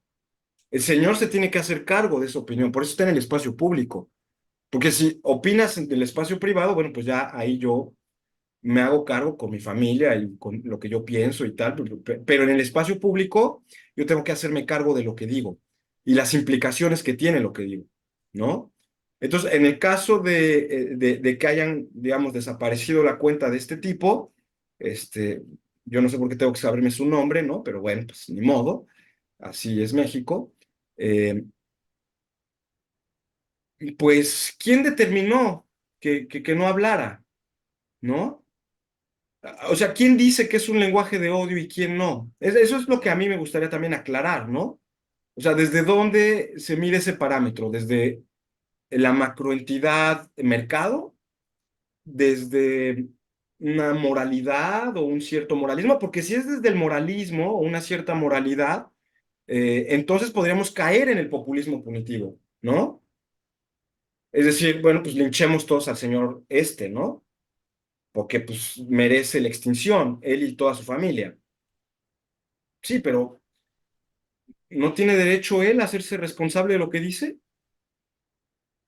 Porque incluso la contestación de Mariana también fue bastante grosera. le dijo, mire, aquí sí se hacen las cosas, perro, ¿no? O algo así le dijo, ¿no? Yo tampoco es que esté muy enterado de qué hacen estas personas, pero tampoco fue, ¿y por qué a ella sí y a otros no, verdad? ¿Por qué si yo hablo bien de Palestina, me cierran mi cuenta, pero si hablo mal de Israel, también me la cierran, ¿no? Bueno, ¿quién decide eso? ¿Quién decide quién es antisemita? ¿Quién decide cuál es el discurso? No sé si me explico. Espero no darte más vueltas o tratar de enredarme a mí mismo con mis pseudo explicaciones, ¿no? Pero no sé si he satisfecho tu inquietud, ¿no? Sí, si de algún modo la aclaraste, habrá que investigar más. Gracias. No, muchas gracias a ti, Gracias. Araimara. Claro que te recuerdo, caballero. Gracias. Gracias, Francisco. Mario tiene una pregunta. Hola, Francisco. Yo también agradezco que se toquen estos temas, sobre todo la parte súper polémica al final. Hay que discutir estas cosas a veces. Ahora, la pregunta es muy, muy breve. Me queda una duda. ¿Tú crees, no me quedó claro si tú crees que la calidad y naturaleza de los intercambios comunicativos en redes sociales se debe a la herramienta, o sea, las redes sociales, o a los contextos culturales que hay detrás? Esa es la pregunta y el comentario es breve. A mí me resulta un poco sospechoso cuando le echamos la culpa a la herramienta comunicativa y no al contexto cultural en el cual se usa la herramienta comunicativa. En eso estoy más con Blair, ¿no? Cuando pone algunos criterios mediante los cuales podemos ver cómo en una cultura se argumenta más que en otras, ¿no? O en ciertos contextos se argumenta más. Uno de ellos es libertad de expresión, confianza en la razón y de alguno más, ¿no? Entonces, a mí me parece que la dirección de la causalidad no está clara, ¿no? No sé si es la naturaleza de la red. Me queda claro que hay ciertas redes sociales que dificultan más un tipo de intercambio comunicativo propiamente argumentativo como es Twitter, sobre todo por el límite de palabras, pero no tengo claro si es que eso es lo que estás defendiendo, que sea la naturaleza, las herramientas y no más bien el clima cultural. En mi caso, yo sospecho justo por tu parte última muy provocativa, que es el clima cultural en el cual se ha impuesto un nuevo puritanismo en el cual no podemos hablar casi de ninguna cosa, no se puede, deja de dar una opinión, no se puede ni siquiera hablar al respecto, ¿no? De ciertos temas. Pero bueno, te escucho. Muchas gracias por el comentario, por la pregunta, porque sí estoy comprometido con el diagnóstico de Adorno y Horkheimer. Es decir, la transformación de los medios técnicos de comunicación establece un cambio estructural en la forma de, digamos, ¿no? de argumentar. En eso sí tengo como una visión, incluso yo diría más benjaminiana, ¿no? Más que Adorno y Horkheimer, ¿no? Pienso en este libro de la obra de arte en la época de la reproductibilidad técnica, en la que justamente el poder reproducir masivamente en el cine una realidad pues termina alienando la misma realidad, ¿no? Etcétera. Entonces, ahí, por ejemplo, sí tengo un poco ese compromiso. Pero en la parte última, efectivamente veo, no había logrado ver esa tensión, y eso es lo que agradezco, porque no había logrado ver la tensión entre los contextos también en los que se argumentan. Como que le estoy dando solo una especie de, pues sí, vamos a llamarlo así, causalidad, ¿no? Una especie de determinación, que es los medios de comunicación transforman la manera en la que nos relacionamos argumentativamente. Pero también importa mucho el contexto, porque ahora lo que he aprendido con ustedes y en esta mañana y lo que llevamos de la tarde es que no podemos generalizar cuando hablamos de argumentación y de deliberación. Siempre estamos introducidos en contextos específicos y particulares. Entonces, por ejemplo, en el caso de estos casos polémicos que he puesto aquí, bueno, ejemplos polémicos, ¿no? La reina del TikTok y el caso de este señor.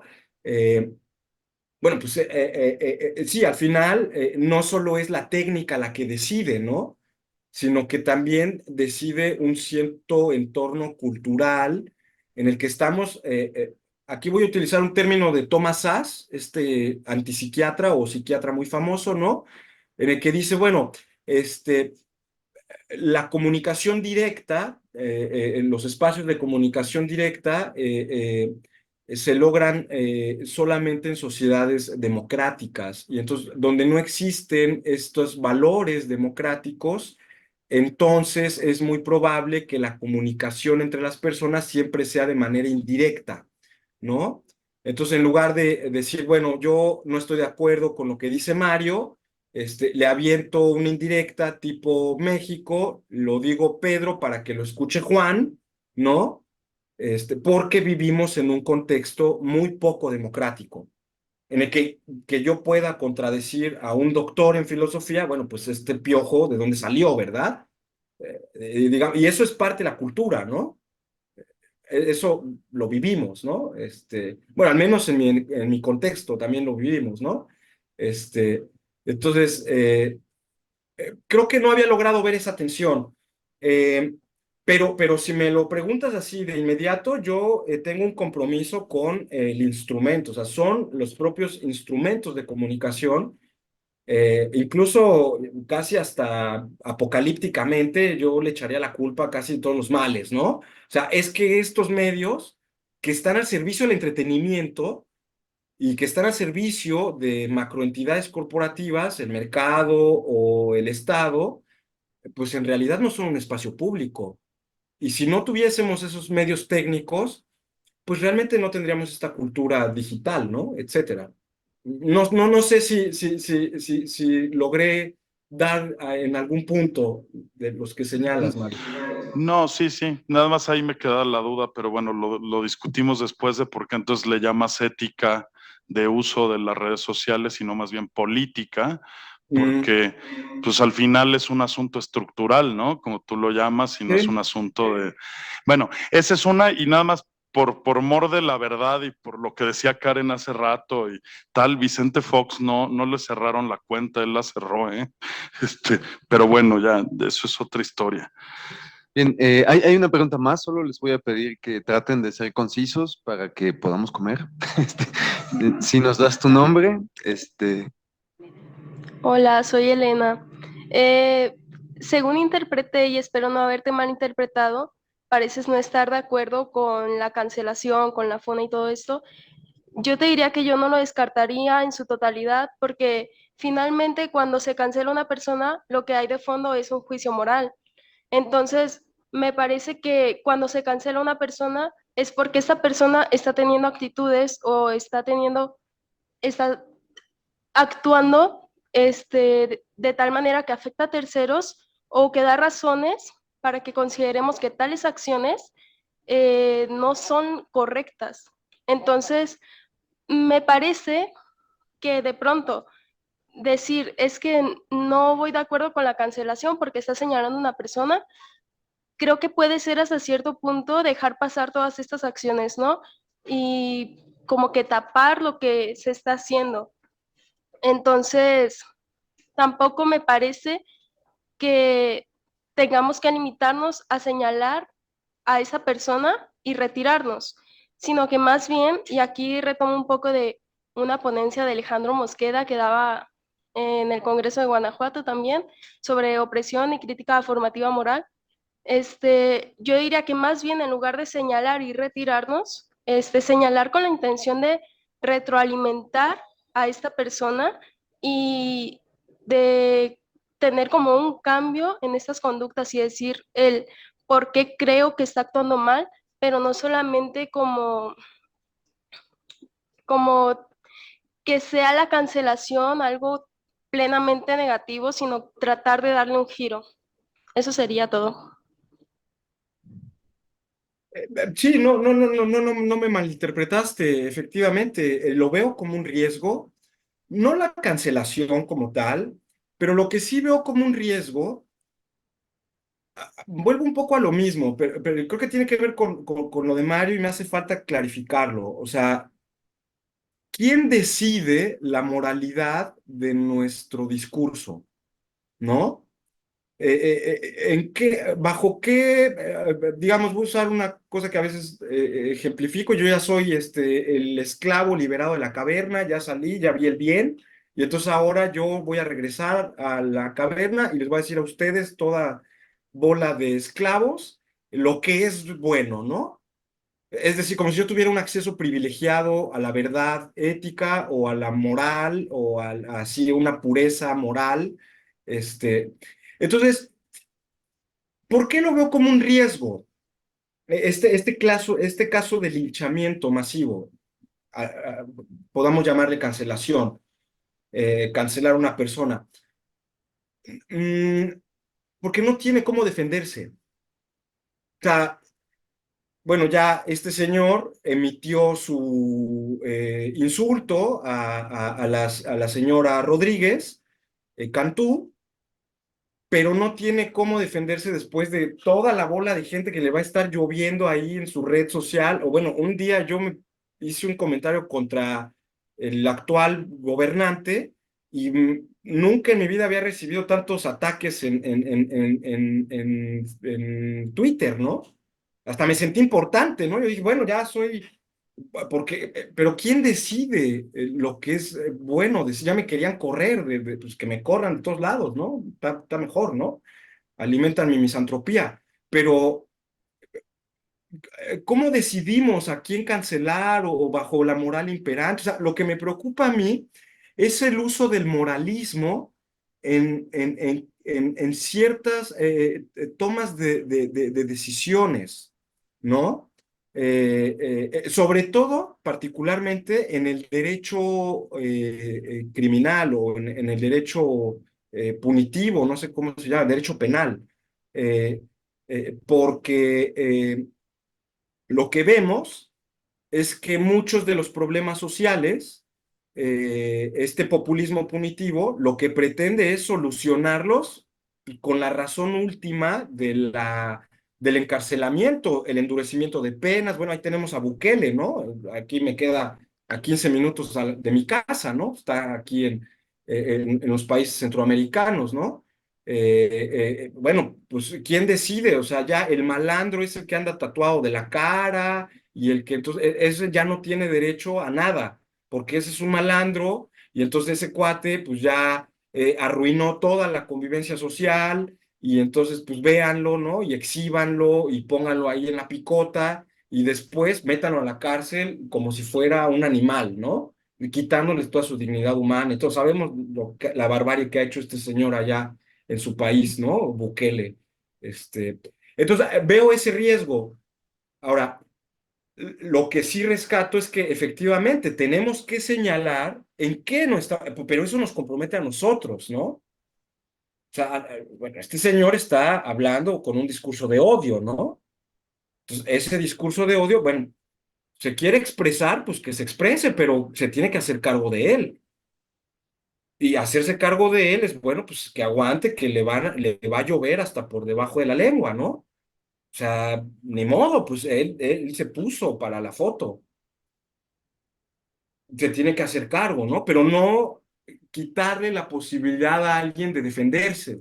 Es que ese es el asunto, ¿no? O sea, si yo ahorita salgo y me pone mi foto allá afuera, violador, asesino, en un tendedero, pues seguramente ya no tengo los medios para defenderme de ninguna manera, ¿no? Porque en el propio señalamiento ya está el juicio y ya está la sentencia. Ese es el problema que yo veo, ¿no? No sé si yo ahora soy el que te está malinterpretando a ti. No, no me estás malinterpretando. Sí me respondiste, sigo en desacuerdo, pero lamentablemente el tiempo ya es nulo para seguir hablando de esto. Tendremos otros espacios. Gracias, Francisco. Bien, pues nosotros vamos a hacer una pausa. Les agradecemos muchísimo su participación hasta este momento y esperamos que puedan acompañarnos en 1 hora y 20 minutos más o menos para reanudar la sesión vespertina. Buen provecho.